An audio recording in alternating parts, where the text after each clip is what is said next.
mucha calma, no debemos tener ningún otro accidente, no ha pasado absolutamente. Cecilia, que es la prima. We are at Aero, the grand show for light aircraft in Europe.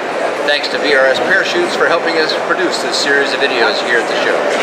Talking with Roland Holland today about the FK12, and you've got some new information about power plants for us. What's going on? Do you have the new road tax first of all? That's right. Dan, over here behind, this is the first Comet that we have with a fuel injection engine from Rotax, so it's fitted with the IS engine. Okay, great. Works very well. Consumption's good, fuel economy and cruise performance is as what we expected. Sure, it's the same power we had before, but now I understand we're getting even better fuel economy than they thought when they first released the engine last year, so that's very exciting. I know for the Americans, the Lycoming is probably the hot point. We want to know about the Lycoming, because they're kind of waiting on this. So what's going on that's new with the Lycoming and the FK12?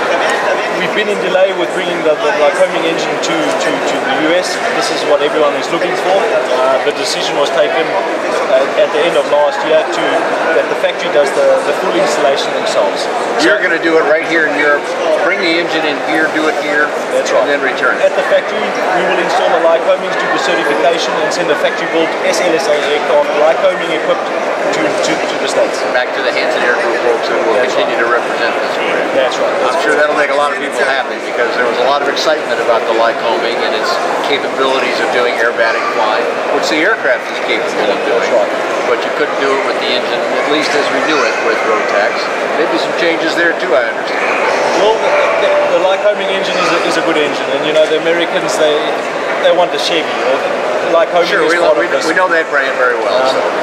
You know, for us, we've been in the game now for 25 years, and in the 25 years of all our products that we had, we've done more than 23 different engine installations over these things. So over the products of the planes. So the 24th engine installation is not such a hot topic for us. I know FK Lightplanes is long and under the old name of BNF Aero, BNF Technique. That's right. Experimented with a lot of different kinds of engines, so really this shouldn't be any big challenge for you, but we're glad you're going to get it done. We know what the Americans want. We want to get it to them as fast as we can. Excellent. So is there a time frame for the first airplane being delivered in the U.S.? For the Lycoming engines themselves, they have a 3-month, the airframe we have already for the Hansons painted, waiting for the Lycoming engine to arrive. The Lycoming engines are on order. We're hoping to have something by Oshkosh. The shipping is going to be the catch in the end. Yeah, so, sure, I understand it. That becomes a tight schedule. We've only got a few months before Oshkosh starts, so good luck, but get it done right. That's the most important thing. Bring it in when its time is right, and I'm sure we'll embrace that. For sure.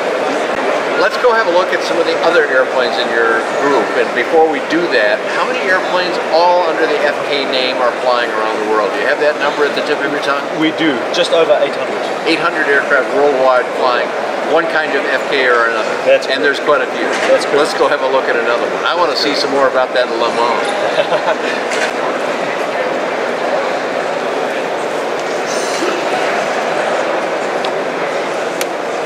Well, now we're getting to look at an airplane that really wowed a lot of people. 2 years ago here at Aero, the Lemans came out. And it's basically the FK14 Polaris that we already know, but with a whole different look to it. Is this something extra and special that you can only get a few of, or are you selling these, or what's the story behind the Lemans version? As you said before, the FK14 Polaris is well known now. So the flying characteristics and everything has been proven, the product is known. We wanted to add another dimension, another characteristic to the aircraft. And what we did there is when you buy the Polaris, it comes standard with a closed canopy and the bubble canopy that we're going to look at in a little bit, yeah.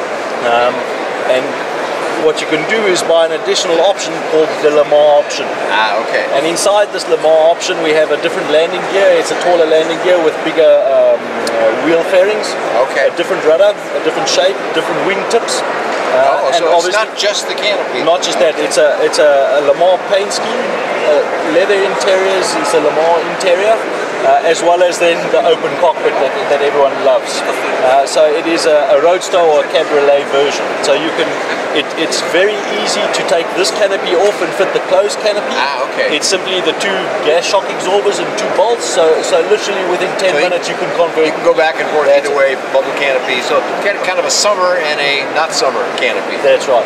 Now, when we sat in here, and I want to observe that there were a couple of tall fellows, I don't get their heights, but 3 or 4 inches taller than me. They said, oh no, I fit in there fine, and one of them had really long legs, and he said, yeah, no, there's lots of room in here, because I think to some it might look a little tight. It didn't feel that way when the canopy was down on it, so...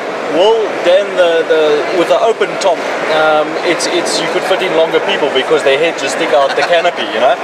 It's the closed canopy that's the difficult one. Now, all our planes are designed around a 2-meter guy, which is what, a 6 foot, 2 meters person. 6'2" or so like that. The trick with that, or the trouble with that, is not every 2-meter guy is the same.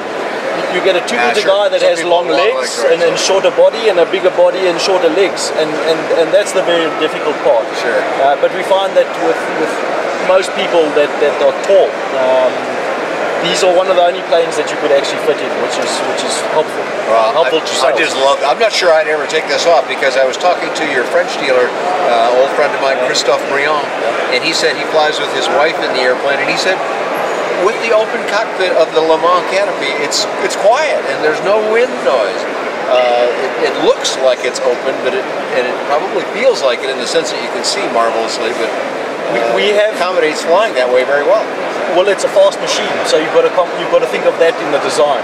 And we have in our FK12 Comet, we also have with a 2-person tandem, but with open windshields. Yes. And what we find in the Comet, you have a lot of wind on your neck while you're flying. It's a typical biplane feel.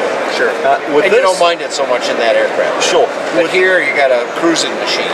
That's right. The V&E has not changed. There's no V&E difference between the open cockpit and closed cockpit. So you don't lose anything. You don't lose anything.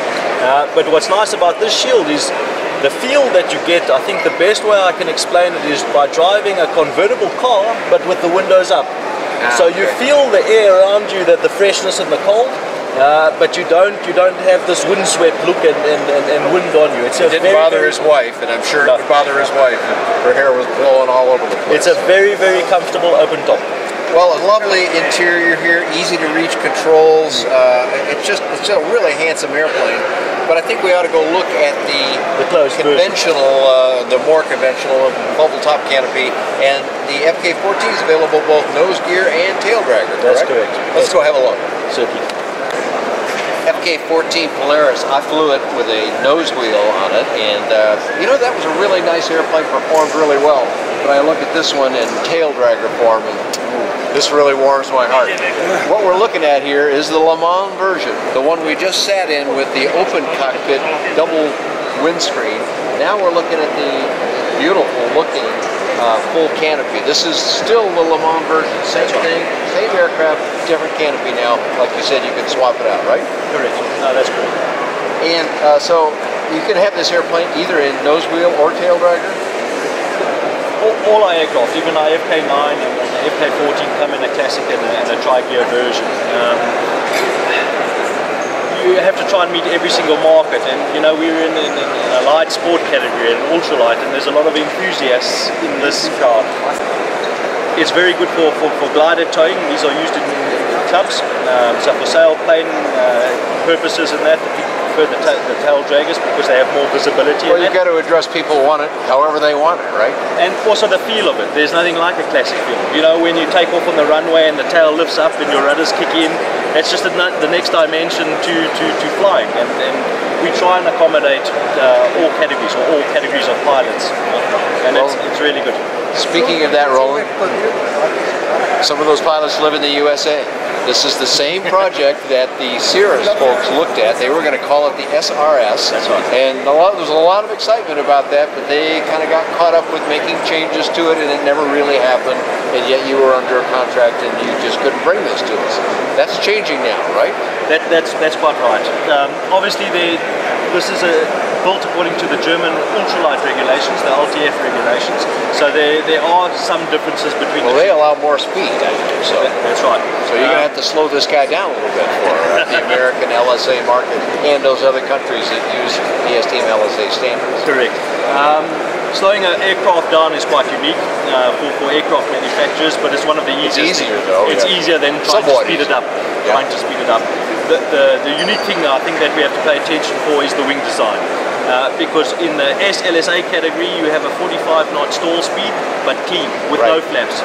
In Germany and in Europe we have a 35 knot stall speed, but with full flaps. So the current existing Polaris, since its integration or since its entry, has a very high performance wing, but it has a huge filer flap system. That helps you slow it down, okay, but you can't use that technique, so you're going to have to change the wing significantly. That's quite right. Or at least enough to make that 45 knot stall speed. We have the wing design already accomplished since 3 years ago. We have the wing molds already for this project. So it has a deeper bore just to give it the surface area. Also, we've been working on vortex generators, which was been quite we saw those out of the wingtip here, where just at the outer portion of the wing you're using vortex generators to assure you've got proper flow of the aileron. And it's amazing what you can accomplish with these things. It gives you not only a lower stall speed, it gives you much better characteristics, specifically over the ailerons too. Right. Assuring you've got good low speed control then in this otherwise high speed aircraft. That's it. So it's a mix of things, and we're pretty much ready to go. Our big thing is we launched this year, or the development over the last 2 years has been the FK51 Mustang. This is the next one in the queue, put it to you this way. Okay, so let me ask the hard question here. If I decide I've got to have one of these in the US, how long would I have to wait?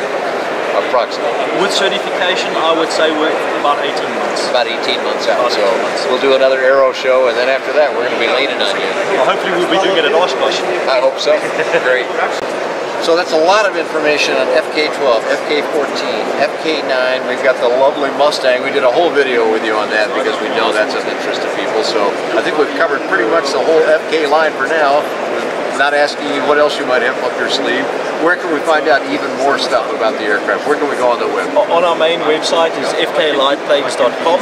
Also, we're on the social medias now, like the Facebooks and so on. Great. So we look forward to seeing you guys there, and look forward to seeing you guys at Oshkosh. We'll look for you there too. I've got information on all of these different airplanes and much about FK Lightplanes as well. That's all available on bydanjohnson.com or bydanjohnson.com. Thanks a lot for joining us here at Aero. Out to that amazing rescue at sea, a plane carrying a father and daughter from Florida suddenly losing power, crashing into the water near the Bahamas, the two narrowly escaping thanks to the pilot's fast thinking and the rapid response of the Coast Guard. ABC's Matt Gutman is in Miami with much more on this. Good morning, Matt. Hey, good morning, Robin. The McLaughlins, father and daughter, piloting their own plane, took off from Miami in a clear day. They're on a medical mission to Haiti when suddenly disaster strikes. The oil pressure in the plane plummets, the engine clanks to a stop, and suddenly they find themselves plummeting towards the Atlantic. This hair-raising video shows 25-year-old Elaine McLaughlin and her father, Richard, in the middle of the Atlantic Ocean, being rescued from this single-engine plane, wind still filling its giant parachute. A doctor, McLaughlin was on his way to Haiti to help with the cholera epidemic there. Mechanical failure cut the trip short.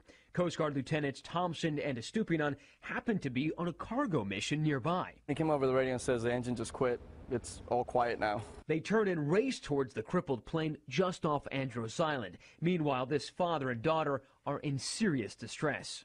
The most frightening thing for me was seeing the propeller frozen, motionless, in front of a plane that's in the air. Their parachute descent looked something like this demo of a similar model plane.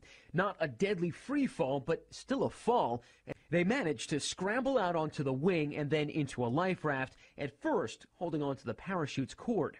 And as the Coast Guard rescue plane circles overhead, So there was the parachute and the airplane and two people on a raft waving. Minutes later, helicopters arrived, rescuers plucking them out of the water. Really, really impressive guys. I really like the Coast Guard.